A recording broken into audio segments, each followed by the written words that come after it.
ఆ, ధృతరాష్ట్ర ఉవాచ అని అన్నారు. ఇప్పుడు ఆ, ధర్మక్షేత్రే కురుక్షేత్రే అది ఆ శ్లోకం ఉంది. ఆ, అప్పుడు మన భీష్ముడు వారు ఆ అంటే లైక్ అంబశయ్య మీద ఉన్నప్పుడు అప్పుడు సంజయులు చెప్పారా, లేకపోతే ఆ ఆ, అంటే ముందు నుంచి ఏం జరుగుతుందో అని చెప్తున్నారా?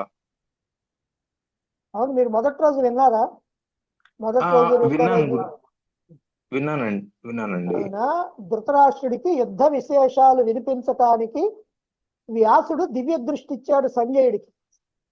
కాబట్టి సంజయుడు 10 రోజులు యుద్ధం చేసిన తర్వాత భీష్ముడు పడిపోయినటువంటి విషయాన్ని చెప్పటం కోసమని హస్తినాపురానికి వచ్చి ధృతరాష్ట్రుడితో చెప్పాడు 10 రోజుల తర్వాత.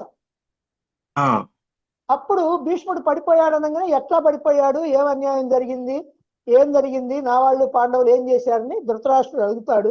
దానికి సంజయుడు ఆ. ఇప్పటిదాకా చెప్పుకున్నాం.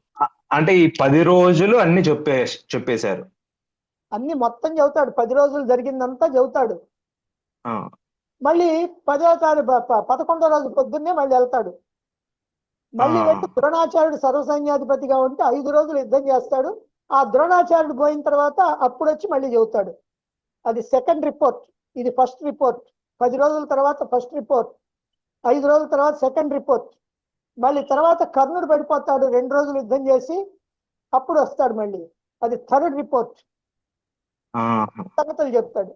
ఆ తర్వాత మళ్ళీ వెళ్ళి మళ్ళీ ఒక రోజు యుద్ధం చేసి, అప్పుడు శల్యుడు, శకుని, దుర్యోధనుడు చచ్చిపోతారు 18వ రోజు.